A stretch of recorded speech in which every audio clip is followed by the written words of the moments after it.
ಬೆಣ್ಣೆನ ಯಾವ ರೀತಿ ತುಪ್ಪ ಮಾಡಬೇಕು ಅಂತ ನಾನು ಈ ವಿಡಿಯೋದಲ್ಲಿ ನಿಮಗೆ ತೋರಿಸ್ಕೊಡ್ತೀನಿ. ನಾನಿಲ್ಲಿ 2 kg ಬೆಣ್ಣೆನ ತೊಗೊಂಡಿದ್ದೀನಿ. ಈಗ 2 kgಗೆ ನಾವು ಎಷ್ಟು ದೊಡ್ಡ ಪಾತ್ರೆ ಬೇಕು ಅಂತ ನೋಡ್ಕೊಬೇಕು. 2 kg ಇರೋದ್ರಿಂದ ಚೆಲ್ಲಬಾರ್ದು. ಎಲ್ಲ ನಾವು ಬಿಸಿ ಮಾಡಿದಾಗ ಚಿಕ್ಕ ಪಾತ್ರೆಯಲ್ಲಿ ನಾವು ಬಿಸಿ ಮಾಡಿದಾಗ ಫುಲ್ಲು ಚೆಲ್ಲುತ್ತೆ. ಹಾಗಾಗಿ ನಾನು ಅಗಲ ಇರೋವಂಥ ಪಾತ್ರೆಯಲ್ಲಿ ನಾನು ಈಗ ಈ ಬೆಣ್ಣೆನ ಬಿಸಿ ಮಾಡ್ತೀನಿ. ನೀವು ನೋಡ್ಬೋದು ವಿಡಿಯೋದಲ್ಲಿ ಕರಗ್ತಾ ಇದೆ ಬೆಣ್ಣೆ. ನಾನಿಲ್ಲಿ ಎಮ್ಮೆ ಬೆಣ್ಣೆನ ತೊಗೊಂಡಿದ್ದೀನಿ. ಕಲರ್ ಕೂಡ ನೀವು ನೋಡ್ಬೋದು ವೈಟ್ ಕಲರ್ ಇದೆ. ಹಸುವಿನ ಬೆಣ್ಣೆ ಆದರೆ ಯೆಲ್ಲೋ ಕಲರ್ ಇರುತ್ತೆ. 2 kg ನಾನು ಬೆಣ್ಣೆನ ಇವತ್ತು ಬಿಸಿ ಮಾಡ್ತಿರೋದು.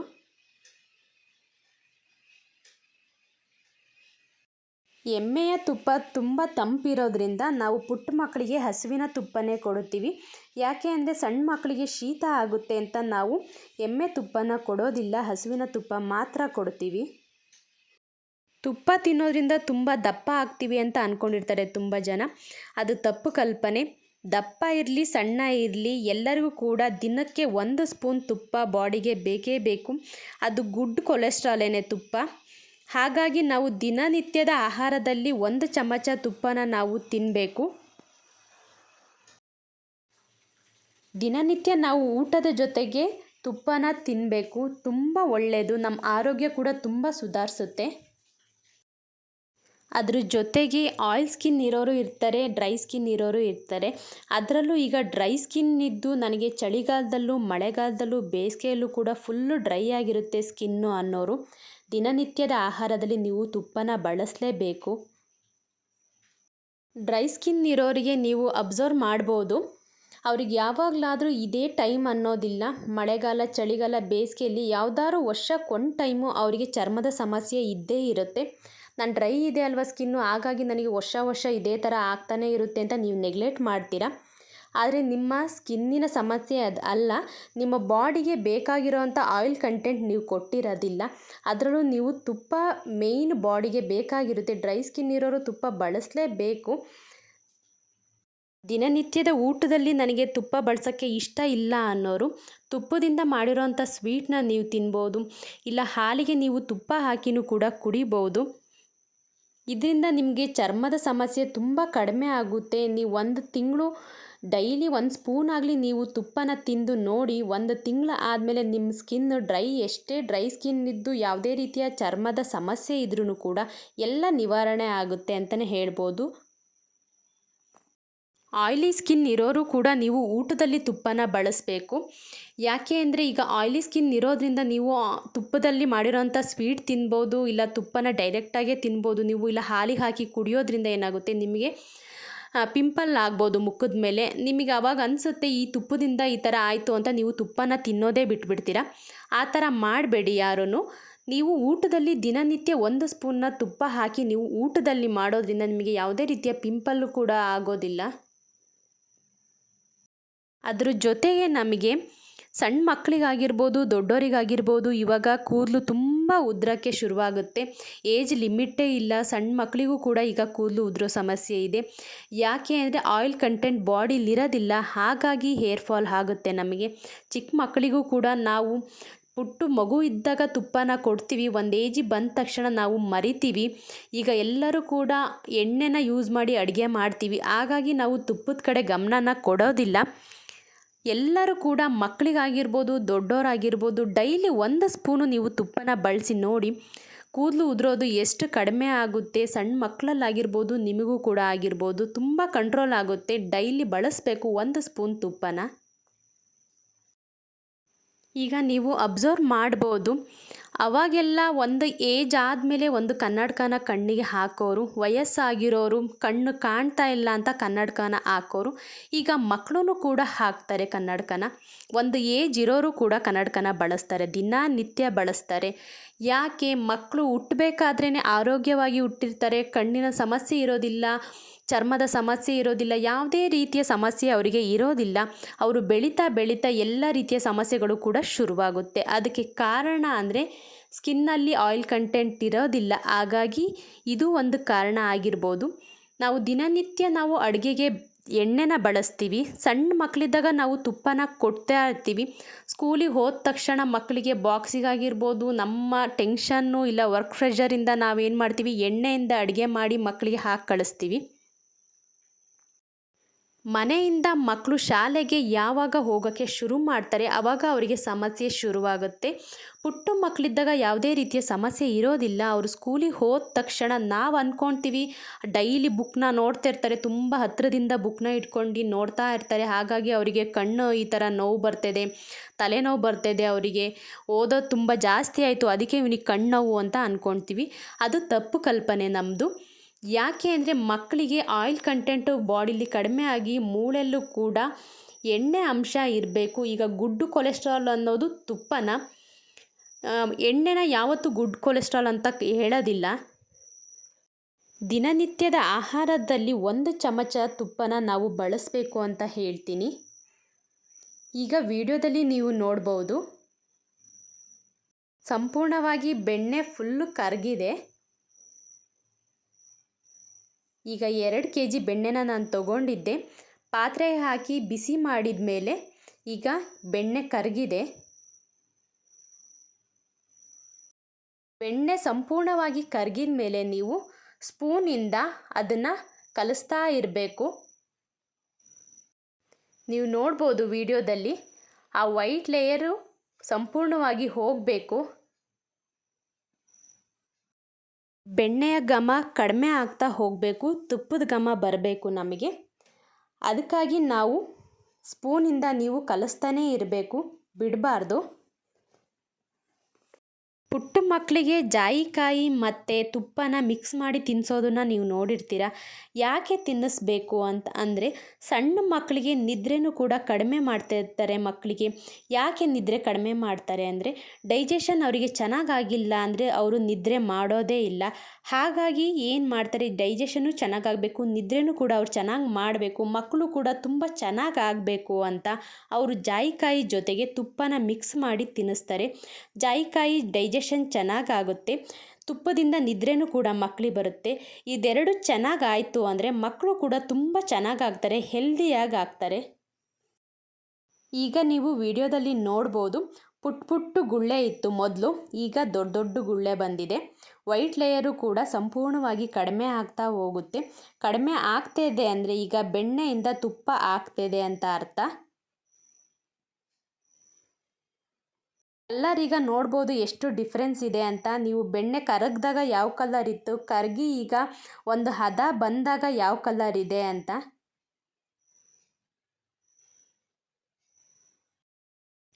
ಆಯುರ್ವೇದ ಮೆಡಿಸನಲ್ಲಿ ನೀವು ನೋಡ್ಬೋದು ತುಪ್ಪ ಬಳಸಿನೇ ಅವರು 99% ಅವರು ತುಪ್ಪ ಬಳಸೇನೆ ಅವರು ನಮಗೆ ಔಷಧಿನ ತಯಾರು ಮಾಡಿಕೊಡೋದು. ಯಾಕೆ ಅಂತ ನೀವು ನೋಡ್ಬೋದು, ಅವಾಗೆಲ್ಲ ನಮಗೆ ತಲೆನೋವು ಬಂತು, ಕಿವಿ ನೋವು ಬಂತು ಅಂದರೆ 1-2 ಹನಿನ ತುಪ್ಪನ ಬಿಸಿ ಮಾಡಿ ಬೆಚ್ಚಗೆ ಮಾಡಿ 1-2 ಹನಿನ ನಮಗೆ ಕಿವಿಗೆ ಹಾಕೋರು. ತುಂಬ ತಲೆನೋವಿದೆ, ಮೂಗು ಕಟ್ಕೊಳ್ತಿದೆ, ಕಿವಿ ನೋವು ಆಗ್ತಿದೆ, ಮೂಗು ನೋವಿದೆ ಅಂದಾಗ ನಮಗೆ ತುಂಬ ಕಡಿಮೆ ಆಗೋದು.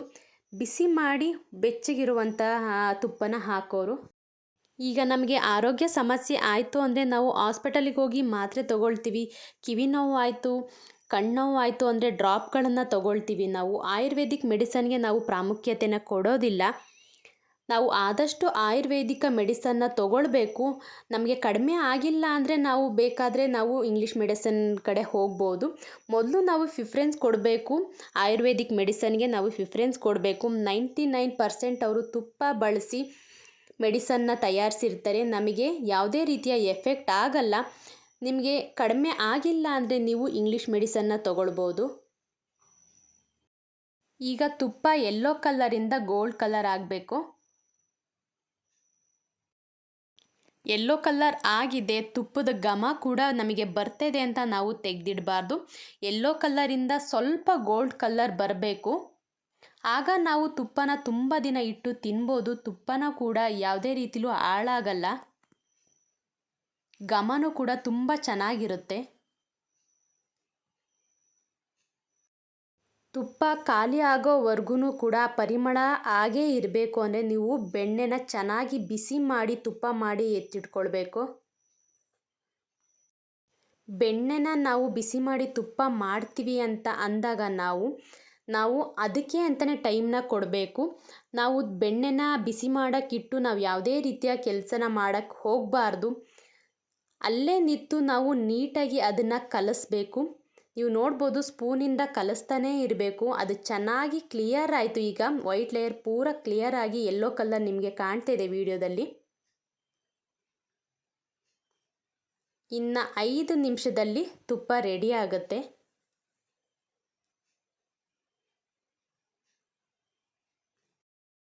ತುಪ್ಪ ಇನ್ನು 5 ನಿಮಿಷದಲ್ಲಿ ರೆಡಿ ಆಗುತ್ತೆ ಅಂತ ನಮಗೆ ಗೊತ್ತಾಗುತ್ತಲ್ಲ, ಆಗ ನಾವು ಮೆಂತೆನ ಸಣ್ಣ ಬೌಲಲ್ಲಿ ನಾವು ಮೆಂತೆನ ಹಾಕಬೇಕು. ಈಗ 2 kgಗೆ ನಾನು ಸಣ್ಣ ಬೌಲಲ್ಲಿ ಸ್ವಲ್ಪ ತೊಗೊಂಡಿದ್ದೀನಿ. ನಾವು ಮೆಂತೆನ ಹಾಕಬೇಕು. ಮೆಂತೆ ನಾನು ಯಾತಕ್ಕೋಸ್ಕರ ಹಾಕ್ತಿದ್ದೀನಿ ಅಂದರೆ ಘಮ ಚೆನ್ನಾಗಿ ಬರಲಿ, ಪರಿಮಳ ತುಂಬ ಚೆನ್ನಾಗಿ ಬರಲಿ ಅಂತ ಹಾಕ್ತಿರೋದು.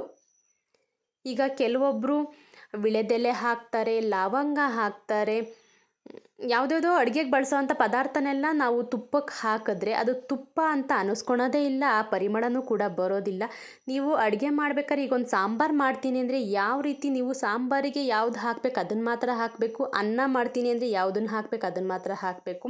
ನೀವು ಅಡುಗೆಗೆಲ್ಲ ಬಳಸೋವಂಥ ಪದಾರ್ಥನೆಲ್ಲ ತೊಗೊಂಬಂದು ತುಪ್ಪಕ್ಕೆ ಹಾಕೋದು, ಮಜ್ಜಿಗೆಗೆ ಹಾಕೋದು, ಯಾವುದ್ಯಾವುದನ್ನು ಹಾಕಿ ಮಾಡಿದ್ರೆ ನಿಮಗೆ ಅದು ಆ ಪರಿಮಳ ಬರೋಲ್ಲ. ನಿಮಗೆ ಅದನ್ನು ತಿನ್ನಬೇಕಾದ್ರೆ ತುಪ್ಪನ ನಾವು ತುಂಬ ಸ್ವಾದಿಷ್ಟವಾಗಿ ತಿನ್ನಬೇಕು.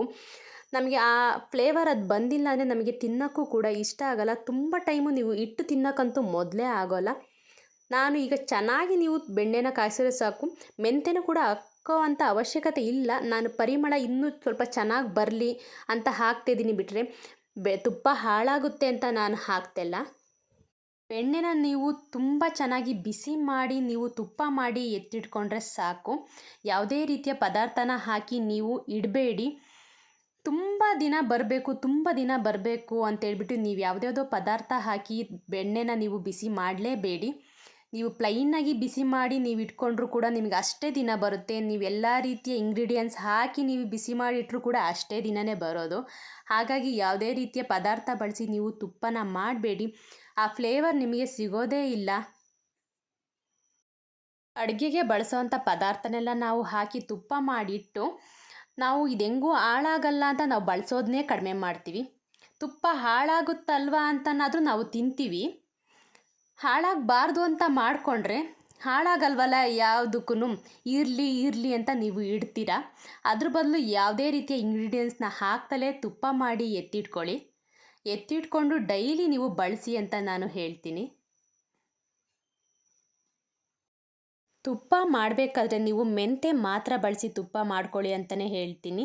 ಅದರಲ್ಲೂ ಮೆಂತೆನ ನೀವು ತುಪ್ಪ ರೆಡಿ ಆಗ್ತಿದೆ, ಇನ್ನೊಂದು 5 ನಿಮಿಷದಲ್ಲಿ ರೆಡಿ ಆಗುತ್ತೆ ಅನ್ಬೇಕಾದ್ರೆ ಮೆಂತೆನ ಹಾಕಿ, ಮೊದಲೇ ಹಾಕಬೇಡಿ. ಯಾಕೆ ಅಂದರೆ ಬೆಣ್ಣೆಯ ಘಮ ಕಡಿಮೆ ಆಗಬೇಕು. ಬೆಣ್ಣೆಯ ಘಮ ಫುಲ್ ಕಡಿಮೆ ಆಗಿ ತುಪ್ಪದ ಘಮ ಬರಬೇಕು. ಬೆಣ್ಣೆಯ ಜೊತೆಗೆ ನೀವು ಮೆಂತೆನ ಹಾಕಿ ಬಿಸಿ ಮಾಡೋದ್ರಿಂದ ಮೆಂತೆಯ ಘಮ ಅಲ್ಲೇ ಹೋಗಿರುತ್ತೆ. ಬೆಣ್ಣೆ ಘಮದ ಜೊತೆಗೇ ಮೆಂತೆ ಘಮನೂ ಕೂಡ ಕಡಿಮೆ ಆಗುತ್ತೆ. ನೀವು ತುಪ್ಪ ಆಗ್ತಾ ಇದೆ ಅನ್ಬೇಕಾದ್ರೆ ಹಾಕಿದ್ರೆ ತುಪ್ಪದ ಜೊತೆಗೆ ಅದು ಮೆಂತೆಯ ಘಮ ಉಳಿಯುತ್ತೆ. ನಿಮಗೆ ಕಲ್ಲರು ಗೊತ್ತಾಗ್ತಿದೆ ಯಾವ್ಯಾವ ಕಲರ್ ಆಗ್ತಿದೆ ಅಂತ. ಗೋಲ್ಡ್ ಕಲರ್ ಬಂದಿದೆ, ತುಪ್ಪ ರೆಡಿ ಆಗಿದೆ ಅಂತ ಅರ್ಥ. ವಿಡಿಯೋದಲ್ಲಿ ನೀವು ನೋಡ್ಬೋದು. ಎಮ್ಮೆಯ ತುಪ್ಪ ನೀವು ಗೋಲ್ಡ್ ಕಲರ್ ಇದೆ, ನಾವು ಎಮ್ಮೆಯ ತುಪ್ಪನ ತೆಗೆದಿಟ್ಕೊಂಡ ಮೇಲೆ ಆದರೆ ಫುಲ್ಲು ಯೆಲ್ಲೋ ಕಲರ್ ಬಂದಿರಲ್ಲ, ತುಪ್ಪ ಸ್ವಲ್ಪ ವೈಟ್ ಇರುತ್ತೆ. ಅದೇ ನೀವು ಹಸುವಿನ ತುಪ್ಪನ ಮಾಡಿಟ್ಕೊಂಡ್ರೆ ಫುಲ್ಲು ಯೆಲ್ಲೋ ಕಲರ್ ಇರುತ್ತೆ. ಹಾಗಾಗಿ ಎಮ್ಮೆ ತುಪ್ಪನ ಮಾಡಬೇಕಾದ್ರೆ ತುಂಬ ಜನ ಕಲ್ಲರ್ ಇರೋಲ್ಲ, ಹಳದಿ ಕಲ್ಲರ್ ಬಂದಿರಲ್ಲ ಅಂತ ಅರಿಶಿನ ಹಾಕ್ತಾರೆ. ಹಾಕಬೇಡಿ, ಯಾವುದೇ ರೀತಿಯ ಕಲ್ಲರ್ ಬೇಡ. ಯಾಕೆ ಬೇಕು? ಡೈಲಿ ನಾವು ಬಳಸಿ ನಾವು ದಿನನಿತ್ಯದ ಆಹಾರದಲ್ಲಿ ನಾವು ಅದನ್ನು ಬಳಸೋದ್ರಿಂದ ಯಾವುದೇ ರೀತಿಯ ಕಲ್ಲರಿನ ಅವಶ್ಯಕತೆ ಇಲ್ಲ. ನ್ಯಾಚುರಲ್ಲಾಗೇ ಇರಲಿ. ಒಂದು ಸಲ ನಾವು ಬೆಣ್ಣೆನ ತುಪ್ಪ ಮಾಡಿ ಎತ್ತಿಟ್ಕೊಳ್ಬೇಕು. ಈಗ ಬೆಣ್ಣೆನ ನಾವು ಬಿಸಿ ಮಾಡಿ ತುಪ್ಪ ಆದಮೇಲೆ ಅದರಲ್ಲೇ ಬಿಟ್ಟು ಮತ್ತೆ ಗಟ್ಟಿಯಾಗಿದೆ ಅಲ್ವಾ ಅಂಥೇಳಿ ಮತ್ತೆ ಬಿಸಿ ಮಾಡಿ ನಾವು ತೆಗೆದಿಟ್ಕೊಳ್ಬಾರ್ದು. ತುಂಬ ಟೈಮ್ ಬರೋದಿಲ್ಲ. ಯಾಕೆ ತುಂಬ ಜನಕ್ಕೆ ತುಪ್ಪ ಚೆನ್ನಾಗಾಗಿಲ್ಲ, ಯಾಕೋ ಚೆನ್ನಾಗಿ ಬಂದಿಲ್ಲ ತುಪ್ಪ, ಯಾವ ರೀತಿ ನಾನು ಬಿಸಿ ಮಾಡಿದೆ ಅಂತ ಗೊತ್ತಾಗಲಿಲ್ಲ ಅಂದ್ಕೊಳ್ತಿರ್ತೀರ. ಅದು ಯಾಕಾಗಿರುತ್ತೆ ಅಂದರೆ ಒಂದು ಸಲ ನೀವು ಬೆಣ್ಣೆನ ತುಪ್ಪ ಮಾಡಿದ ಮೇಲೆ ಮತ್ತೆ ಬಿಸಿ ಮಾಡಬಾರ್ದು. ಈಗ ತುಂಬ ನೋಡ್ಬೋದು ವಿಡಿಯೋದಲ್ಲಿ ಕುದೀತಾ ಇದೆ. ಇದು ಬೆಚ್ಚಗಾದ ತಕ್ಷಣ ನೀವು ಯಾವ ಬಾಕ್ಸಿಗೆ ನೀವು ಎತ್ತಿಟ್ಕೊಳ್ತೀರ ಆ ಬಾಕ್ಸಿಗೆ ಹಾಕಿ ಎತ್ತಿಟ್ಕೊಳ್ಬೇಕು. ನೀವು ಬಾಕ್ಸಿಗೆ ಹಾಕಿದ ಮೇಲೆ ಬಾಕ್ಸ್ನ ಮುಟ್ಟಿ ನೋಡಿ, ಬೆಚ್ಚಗಿದೆ ಬಿಸಿ ಇದೆ ಅಂತ ನಿಮಗೆ ಅನಿಸಿದ್ರೆ ಕ್ಯಾಪ್ನ ಹಾಕಬೇಡಿ. ಯಾಕಂದರೆ ಕ್ಯಾಪಲ್ಲಿ ಹೋಗಿ ನೀರಿನ ಅಂಶ ಹೋಗಿ ಕೂರುತ್ತೆ. ಈಗ ಬಿಸಿ ಇದ್ದಾಗ ನೀವು ಕ್ಯಾಪ್ನ ಹಾಕಿಟ್ಟಾಗ ಕ್ಯಾಪಲ್ಲಿ ನೀರಿನ ಅಂಶ ಹೋಗಿ ಕೂತು ನೀರು ತುಪ್ಪಕ್ಕೆ ಬೀಳುತ್ತೆ. ತುಪ್ಪ ಹಾಗಾಗಿ ನಿಮಗೆ ತುಂಬ ಟೈಮು ಬರಲ್ಲ.